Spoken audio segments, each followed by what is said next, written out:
Welcome to Kit Katastrophe. My name is Kit, and today we'll be taking a look at Transformers Studio Series Voyager Class Megatron. This figure came out in 2018 as part of Wave 3 of the Voyager assortment, and represents Megatron's appearance in the 2009 film Transformers Revenge of the Fallen. Megatron's reformatted vehicle mode is a wide and flat Cybertronian tank cast in a rather dull and boring grey plastic, perhaps a shade or two brighter than Games Workshop grey though, yet absolutely smothered with delicious sculpted detail. I really love the shapes and angles of this thing. It looks downright ferocious. There's some gunmetal gray paint highlighting some of the sculpt in the rear, as well as a goldish bronze color that helps break up the sculpt of the treads and looks visually enticing. Sadly, the cannon looks a bit wimpy, but don't let Megatron hear you, because he can see you right under the gun, which you've so rudely called wimpy, you terrible person! Look at him, glaring, planning your demise. As for action features in this mode, Megatron sports two lesser cannons on either side of what I dare call a turret, even if it doesn't spin whatsoever. The cannons can pivot up and down and really help give Megatron some anti-aerial abilities. Transformation is actually more difficult than brawls, if you can imagine that. Somewhat more of a ball ache too, since there are a ton of fiddly bits in the legs, and I can never remember which way around the arms go when I'm going back into tank mode. Do be careful with the gray panels on the back of his legs, as they'll pop off at any given moment if you so much as breathe the wrong way. Also, the way the backpack folds up just feels kind of ham-fisted. Don't get me wrong though, I absolutely love this conversion scheme, and I have had loads of fun changing him back and forth after the first couple tries.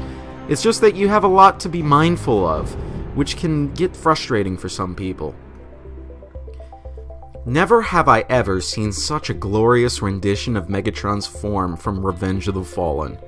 Every little feature has been picked out in spectacular detail, either painted or sculpted.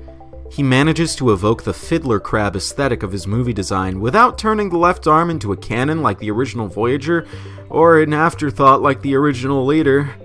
And in addition, the rest of the proportions are spot on, and his stance just screams warlord.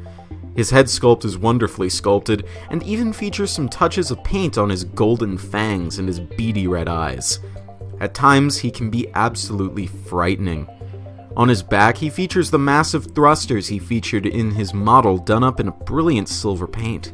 I'm just in awe at every little detail of this mean monster. The only major problem that someone may have with this figure is the gaping hole running through the torso, but as a kid I grew up with Cybertron Jetfire, so it's kind of easy to overlook this kind of thing. Megatron doesn't really have anything going for him accessories-wise, but who needs accessories when you have a giant murder claw for a right arm? I love the sheer span of this thing. It looks deadly and fierce, definitely worth stabbing a Prime through the ribs with. Megatron's only accessory is, of course, his Studio Series stage. This one is titled Forest Fight, representing the absolute best scene in all 6 Transformers films, that being the fight between Optimus Prime, Megatron, Starscream, and Grindor from Revenge of the Fallen. It looks pretty good! Now that that's out of the way, let's talk posing. Megatron's primary joints include an extremely expressive ball-jointed head connected to a series of hinges for added expressiveness. Simple swivels at the shoulders that can perform a full 360-degree turn in the forward range and a full 90-degree outward swing. Elbows that perform a bend greater than 90 degrees, though the murder claw arm bends deeper. Very free universal joints at the hips, and a good knee bend.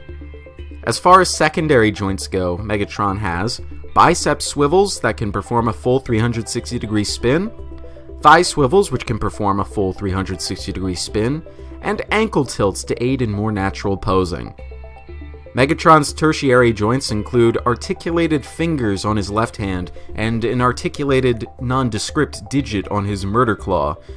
Does the murder claw itself count as a finger or a weapon? Megatron's articulation meets all of my basic requirements, and while his lack of more joints may seem limiting, the astounding free range in most of his existing joints makes him a blast posing. He may lack a waist or an ab crunch, but he is definitely limber and expressive in spite of that.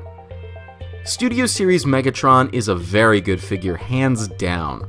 While the Cybertronian alternate mode may not be for everybody, the screen-accurate robot mode, the second best Megatron design on film to date, at least to my tastes, coupled with extremely expressive joints, make this guy very much worth picking up. This has been Kit Katastrophe. It's time to transform and roll out.